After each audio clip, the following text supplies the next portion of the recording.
2024, it's projected already to exceed the 2019 level. However, the recovery will be different line by line. And we see here 3 different types of lines. The first one is business traffic driven. And the second and the third is visit friends and relatives and leisure travel. The leisure travel and VFR, as we already hear today, is already almost recovered. And by next year, expected to exceed, just on a global scale. On the other hand, the business traffic is still lagging behind. And it's driven by Zoom calls, by this general shift on the way we work and we communicate with each other. And the recovery is not expected until 2024. What does it mean for air cargo? Historically, the air cargo demand markets are concentrated around business pax markets, which means that we have still some extra time to adjust and to take this extra value capacity that would come to the market, but for our air cargo markets, it will come later. So it would fully be restored 2025, 2026, which is good. Then if we shift our focus from supply to demand, the demand for the air cargo is driven by 4 key drivers. The first one, and the most straightforward, is the general economic growth. The second is the globalization, is how much cross-border trade we have and how easy it is. Third and fourth is our core markets, the air freight verticals like pharma, e-com, car manufacturers, and so on. And finally is model shift dynamics. How much of our demand will switch from ocean to air and back. So that's basically the key 4 elements of the equation. And if we look at each of them, there are 2 which are GDP growth and model shifts, which are neither tailwind nor headwind. Because based on many researches that have been conducted all around the globe, the global GDP growth on a 10 years horizon is expected to be from 2.3%. The model shift dynamics, again, there will be certain pressure from the decarbonization agenda, but based on our research, we see that 80 to 90% of the products, which are historically air cargo core products, are almost impossible to ship due to speed, reliability, and working capital requirements. There is one more which are expected to be a headwind. So it would have, not a negative, but it wouldn't grow as good as before, it's the globalization. We see recent examples, pre-COVID, it slows down, and at least we model that this slower pace of globalization will continue. The air freight verticals, here there is a huge support. Over the pandemic time, there was a huge support from pharma, and a lot of cargo players, they actually built around it, they introduced new products. In the same time, there was a huge boom in e-commerce, and this is something that would continue past COVID, and it's a huge tailwind for the industry. That 4 factors gives us a certain number of scenarios, which we can summarize into the growth rate between 2% for the most negative, the black line, to up to 4% for the most positive one. What is the difference?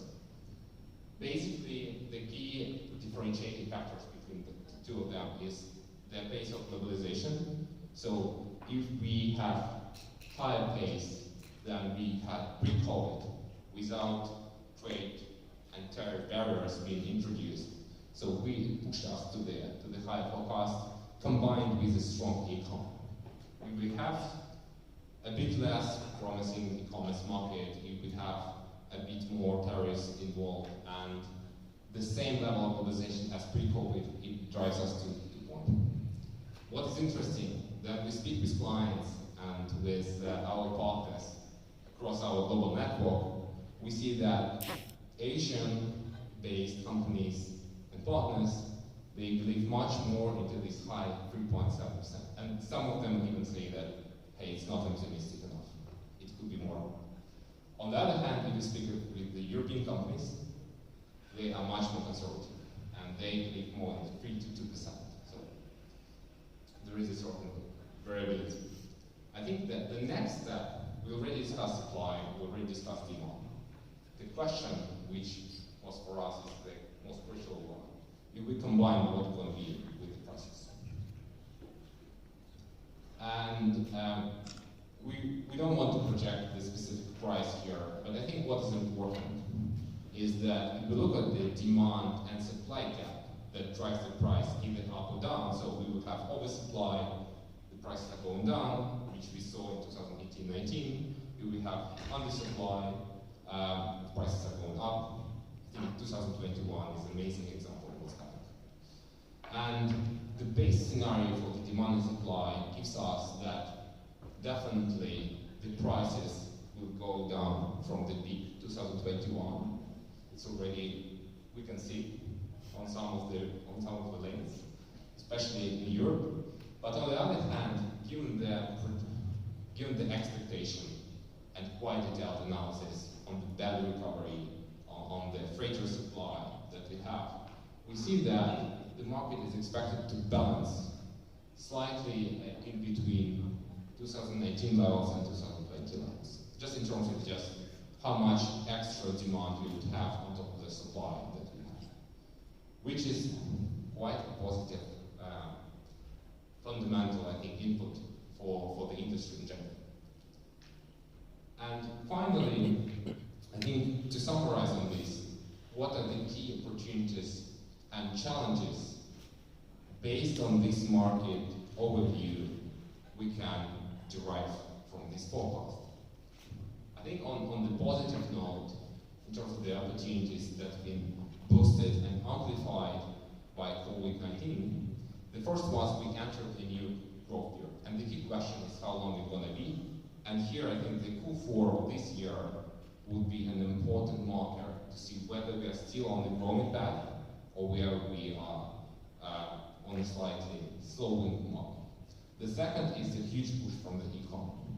I think, again, Amazon utilization is an amazing example of how prosperous this market is. Cargo yields still strong, still above 2019 levels on average, at least on the global scale.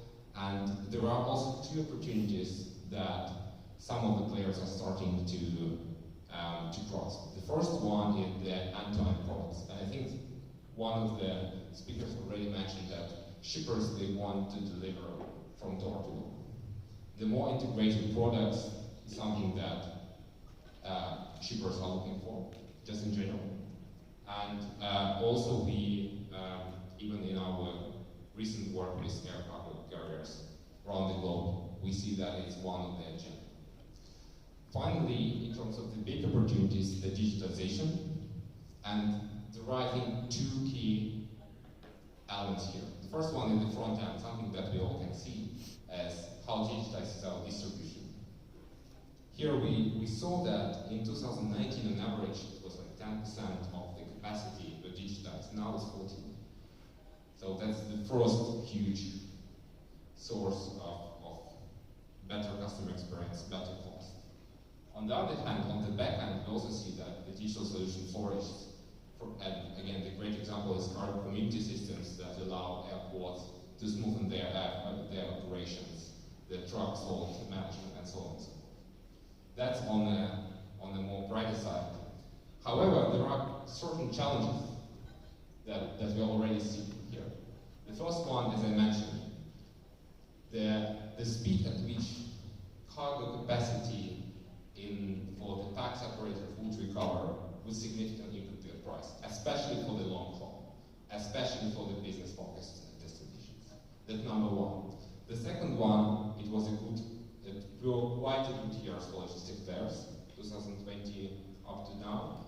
They accumulated quite a lot of earnings, and we already see that there is an additional interest in air cargo from also ocean freighters, like Maersk, CMA, that are introduced, that Maersk, for example, introduced the new era.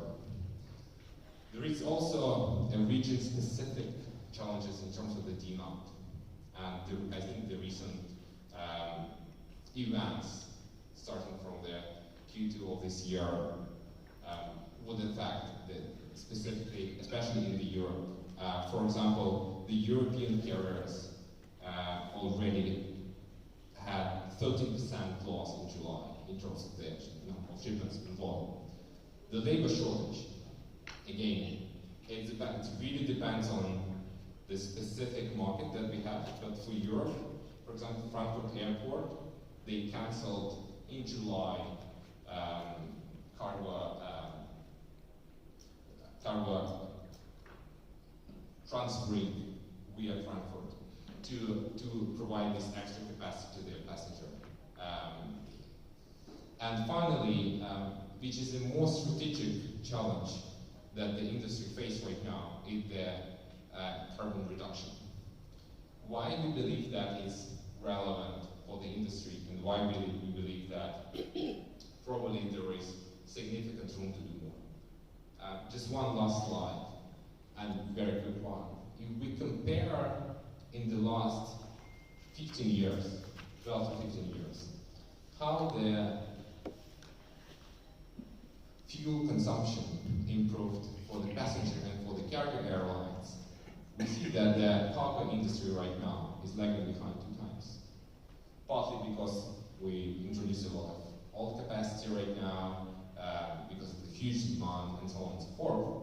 But going forward, as this agenda is becoming more and more important in our industry, and especially on the developed market, we see that it's a major potential. So I'll stop here, and to build up on this, I'd love to invite our amazing speakers to join me on this stage.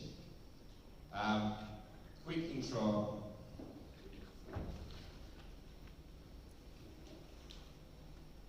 We have with us Burak Omeroglu from Turkish Airlines, and we have Emre Serpen, who already said today. So I'm very delighted to be with you here on the same stage. It's a big pleasure to me. And I think what would be very interesting for me, and I would love to start our discussion with you, Burak. Given that the Turkish airline has one of the widest networks in the world, I think you are the best positioned person here to answer and to give an insight on, if you look at the market here and right now, what are the key challenges and opportunities you see in the region and beyond? Thank you very much, first of all, for inviting me for this great event, and hello everybody. I think we already touched upon many of the challenges already throughout today. I agree with many of them. Our main challenge is to stay resilient. Just like you said, air cargo, I think overall proved to be quite resilient during times of crisis. But of course, we had many hurdles, operational constraints, lockdowns, capacity shortages. Deal with all these have been extremely difficult from one point of view. So far we managed quite well. Of course we have to, I can speak of my own company and overall for air cargo industry, that we need to continue investing in this field, specifically in this region. As we discussed before, there is a huge potential to grow. We are just in the middle of both passenger and cargo flows globally. So there is a real potential. I believe Turkish Airlines so far has been quite successful in benefiting from this geographical location, but we have a lot to do. And on top of this, of course, all the other countries that we discussed during the day, they have similar potential. They have to understand where to invest, how to invest. Of course, digitalization is a very important aspect in this, because I'm a very strong believer of collaborations.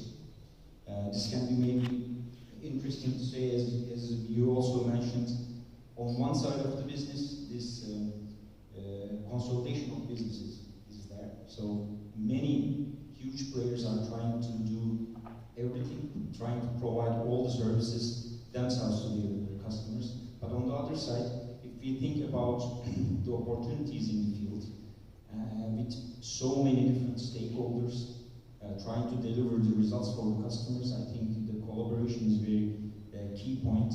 And of course, obviously, technology will help us a lot. Pandemic, just like you mentioned, helped us not to realize, but to finally start pushing stronger to be much more successful on the digitalization end as well. I'm sure this will continue this way.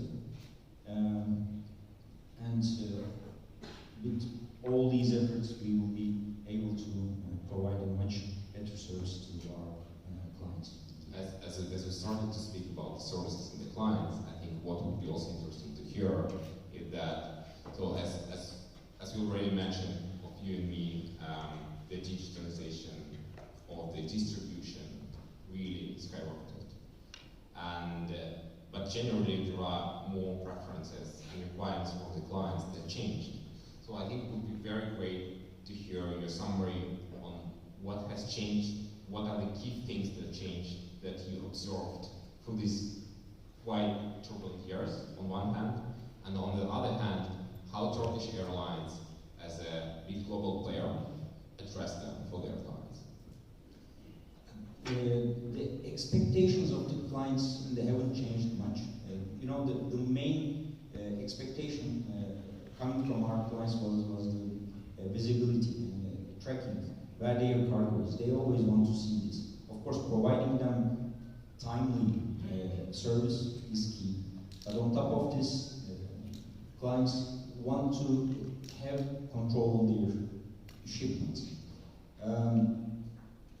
Before pandemic, in terms of being digital, in terms of providing all these visibility to clients, we were lagging behind our passenger colleagues.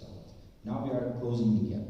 This is what I try to say. In Turkish Airlines in particular, of course we are investing a lot in the latest technologies. We are using AI chatbots, we are using our automated facility. Now we just started using our brand new facility last February.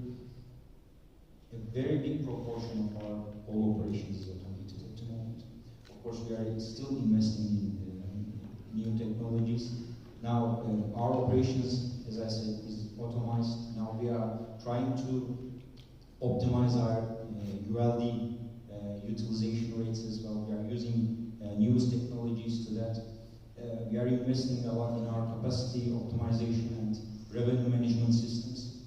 And these are all happening at once. So in a way, I'll repeat myself. I think pandemic helped us to maybe understand the critical aspects of these expectations. There has been a lot of disruptions in all the supply chains at the moment. So that brought in some additional stress on our customers. So their expectations, as I said, haven't changed much, but starting from the beginning of the pandemic, they started to feel much more lost in terms of understanding how we are going to be able to deliver expected results for them. So I think this helped us to invest much more in these new technologies in a quicker pace. I think we are on the right way.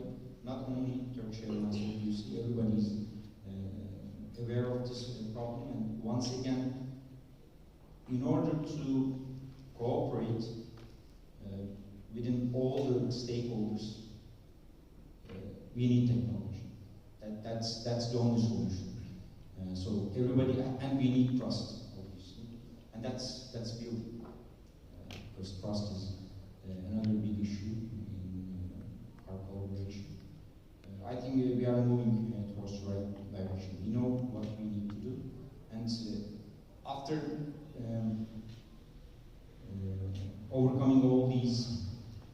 constraints and challenges after pandemic, I think we are more confident in ourselves. Better times in terms of operational constraints are coming. Still, there are challenges ahead in short term, but things are getting easier, of course, with additional maybe different sorts of challenges. But I think from now on, we will be in a much better position to provide better services. I think personally what was very fascinating for me looking, absorbing this industry in the last 2 years is that there are two key, I think, growth type of shippers. It's pharma and e-com. Both are extremely challenging to solve for different reasons, but extremely challenging. And to see how the industry actually managed to warn them in such a short time frame to rebalance the work, to introduce new tech, to introduce temperature control on a much stricter level than before was very, very cool and very, I would say, not impressive, but driving, I think, everyone else also to move faster. Very inspirational. Emre, I think I have a question to you too. Just given that we've discussed the market fundamentals that we saw, just overall how market is evolving, amazing insight from Burak. From your experience, from what you see, what are the key building blocks going forward would be to succeed in air cargo, both for airline and airport? Okay. Well, thanks. I think this is a really great success. Turkish travel. It's good to hear how it is done. And thanks for your presentation, really insights. So I mean, we work with airlines and airports right now. So with air cargo, so we have some insights. I think what I would say, let's start with airlines. What I would say with airlines is big change. The world changed for cargo in 2019, 2020. Cargo used to be the poor relation in an airline. So, I mean, except,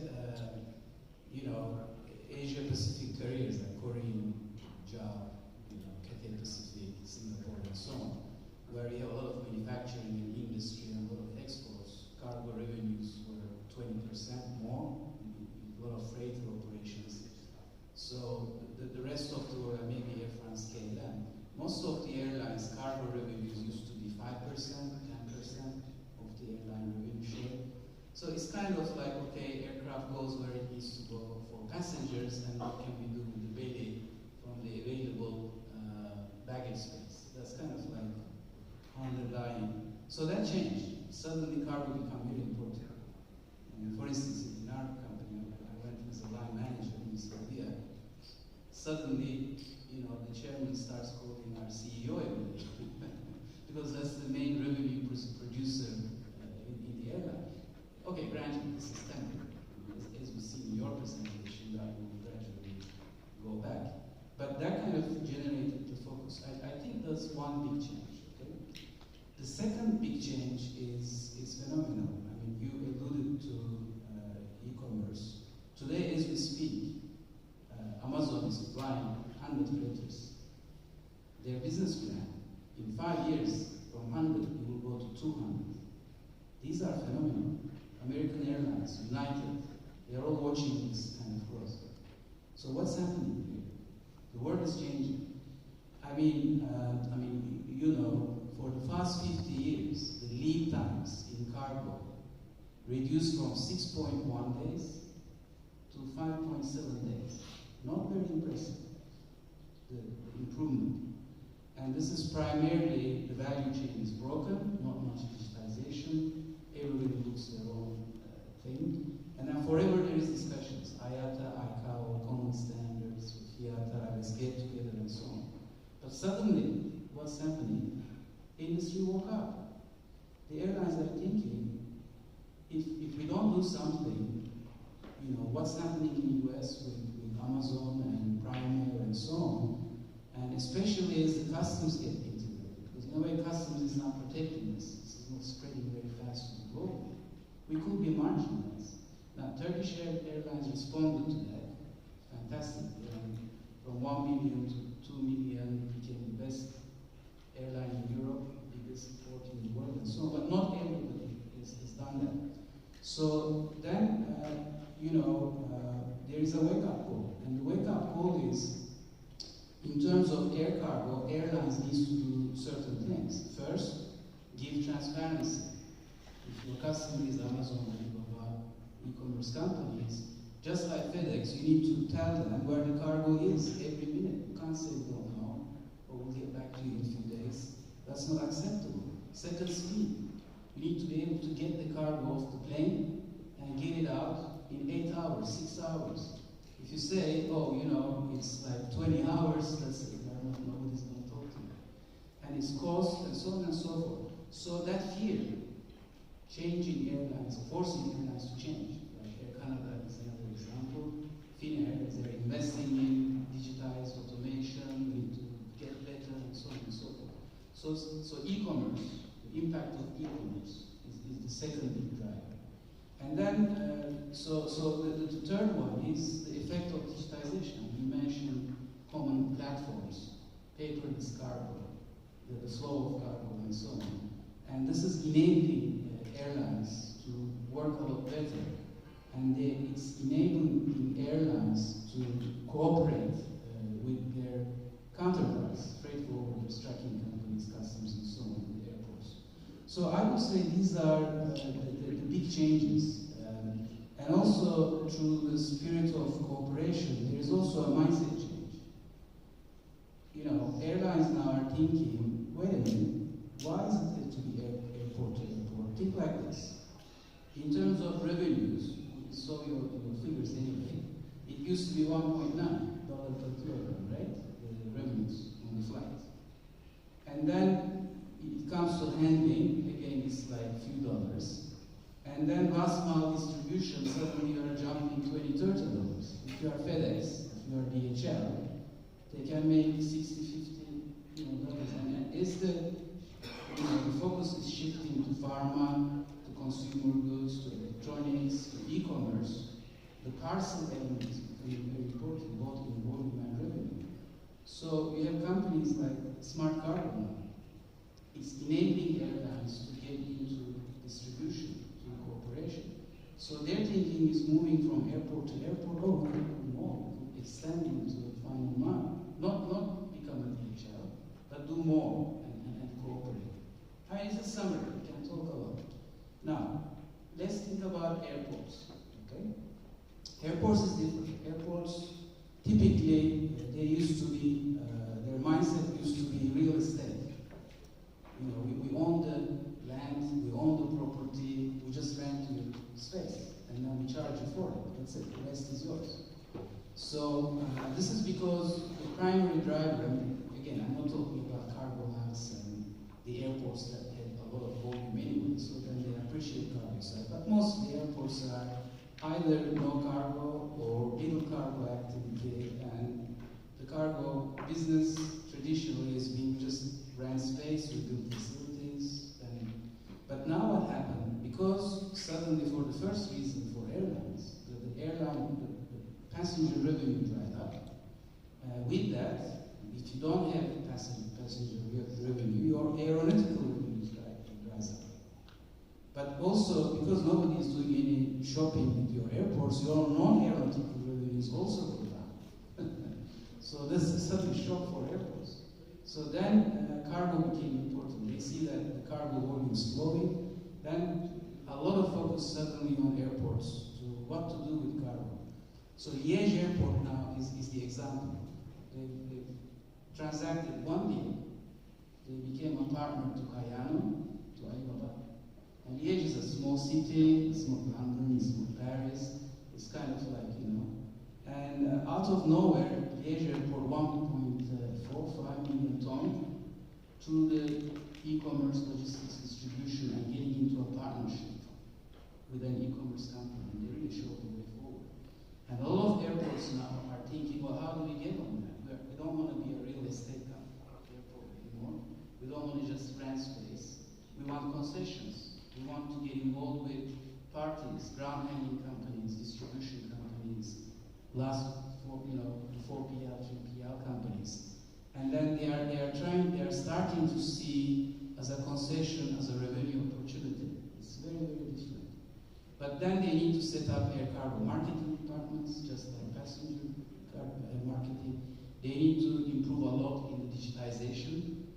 They have to attract investors. They don't need to spend their money to build facilities. There's plenty of investors out there to invest. And then they need to be much more proactive and informed in the concession contract management. Performance levels, KPIs, what's going on.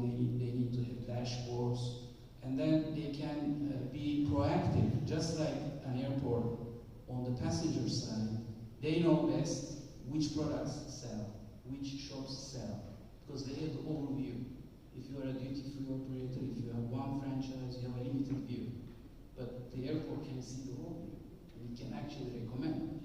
So airports, they have this global view on the cargo side, so they could start providing a lot of value-added services. So we see, these type of things happening in the markets, and we see a lot of interests, a lot of airports now, wanting to go along these routes, and it's exciting. I think just two things to support what you just said. Again, thanks alone, like super insightful. One of my clients shared with me that without cargo we wouldn't survive COVID.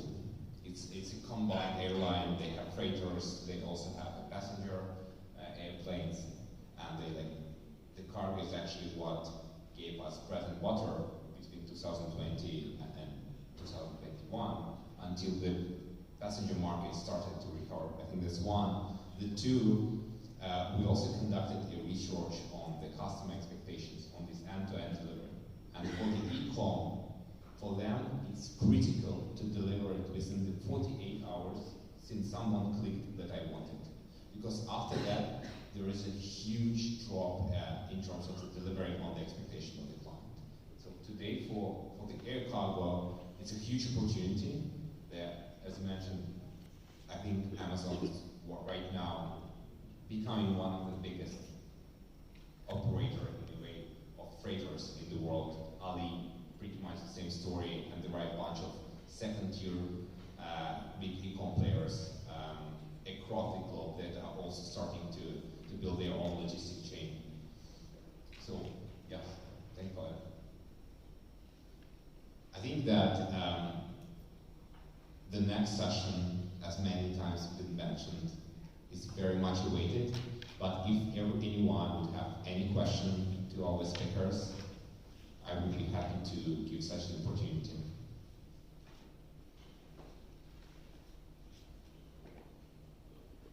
If not, I think we can continue. It's much less informal setting. Okay. Yeah, you have a question?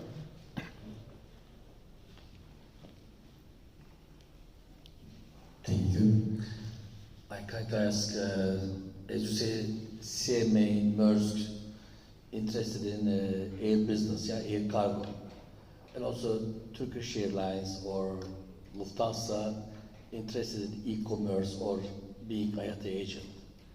And we are freight forwarding agency, so we are fighting maybe each other. What is the next step for near future?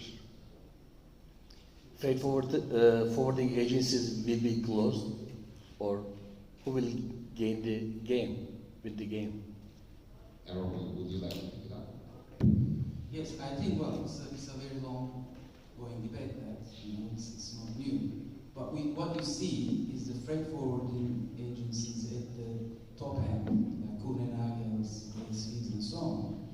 They get bigger, higher yield, stronger, and get stronger every day. I think it's about adding value. Okay. So, for instance, if you have, a digital solutions where everybody's talking to each other, the basic transactions element, like anything in life, not just freight forwarding, not just cargo, like anything, the basic things, as it gets automated and taken over by systems and so on, that will become less and less important.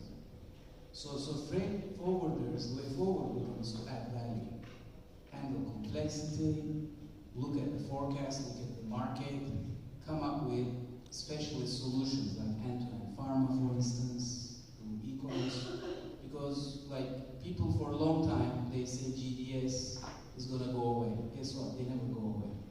Because they do things that online direct cannot do.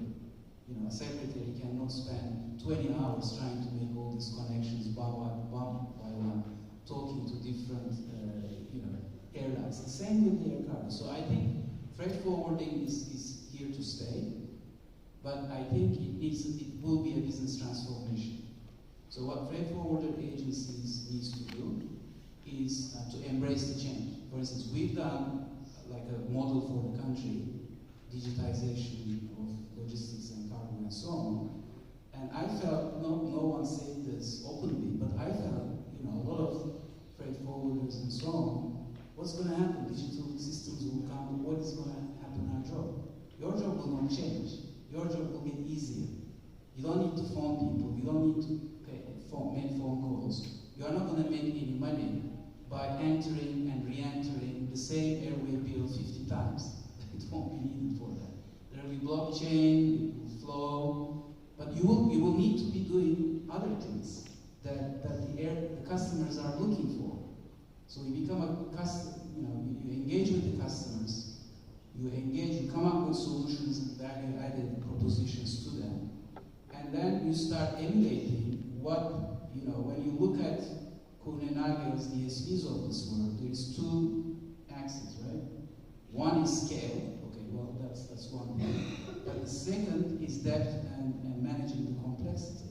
So not every freight forwarder needs to become a Kuhn+Nagel, but you can do what these guys are doing in specialized areas. You can focus on pharma, you can focus on a region, but add value. So there is future, there is a business change, business scope change. That's mine. May I? Cargo platform. I can also another question. Cargo platform. Sub form of freight forwarding or air cargo business like GDS in the passenger side. What about cargo platform? Will be near future, and it will be affected. It will be about efficiency. Is useful or not, or what is because there are lots of platform right now, also airlines supporting webcargo.com something, and booking services, and also they are providing air rates such as this is another issue about digital near future about technology. Yeah, I think that question is interesting because I said earlier, lead times 6.1 days to 5.1 days and so on over 50 years. When you look at different players in that chain, airlines, freight forwarding companies, there is a lot of digitization already happening. Websites, you have online companies and so on. But what's missing in the industry right now is a horizontal platform that comes across, that cuts across, that enables all the different players in the value chain end to end to communicate with each other with APIs. And then what we need to think about is very important because a lot of times people think, well, the value chain is digitized. We are sending each other emails and this is digital. But these are PDF documents. Every time a party receives a PDF document, you have to reprocess the information from scratch by hand. You enter information and so on. Now your blockchain is coming. So the true digitization is you capture information at source. You enter it and you don't touch it. It's kind of it flows through and you add more and more tokens to it. So the future, I think, will be common platforms in logistics, and this is already happening worldwide. Atlanta Airport, Dubai Airport, a lot of airports are doing that, and they are integrating their stakeholders. So, I think it needs some standards. Like earlier, there was discussion about NDC, one order dealing with ancillary revenues. IATA is coming to play. I think at some point, IATA and ICAO will come to play, and then they will say, okay, let's set some standards now. And now there are one or two big leading platforms in the world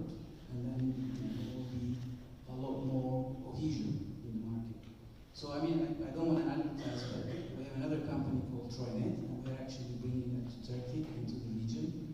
So hopefully, we'll have a lot of discussions with parties moving forward. We also use those digital marketplaces, but I think this is also something that helps the forwarders, and we are not trying to replace the forwarder. I agree with Emre that the forwarders aren't going to disappear. At least this is my personal opinion. But the way we do business is changing, and with additional new technologies, the way we do business is being simplified. But this request is also coming from the forwarders. I don't know what you mean when you said that Turkish Airlines is also becoming a freight forwarder, but we don't have such plans. We value our partnerships a lot, and the forwarders are doing a tremendous job for us. It's not just carrying cargo from one point to another. Yes, we are stepping into new areas, but this is also the expectation from our customers as well. We mentioned all those integrators, Amazons, Maersk. Yes, they, in a way, are stepping into our business. They are operating freighters. They are becoming competitors as well as partners. And we are doing the same, in a way. We are also stepping in maybe into their business. But whenever we do this, we do all through partnerships. And I think this is going to continue. And I can say that, at least to my knowledge, we don't have such plans to become everything of this logistics business. We value partnerships a lot. Things are changing. We invest in digital marketplaces, but on the other hand, we are trying to improve our interconnectivity directly with the forwarders through APIs as well, in a similar manner. So that connection and visibility is very important for us, and we still continue investing in our partnership with the forwarders. I think just the final word for me, based on our session, is that on one hand, it was always a challenging market, the air cargo. On the other hand, we see the strong fundamentals, but I'm very, just based on this discussion also, and the speed of change that the air cargo is undergoing with all the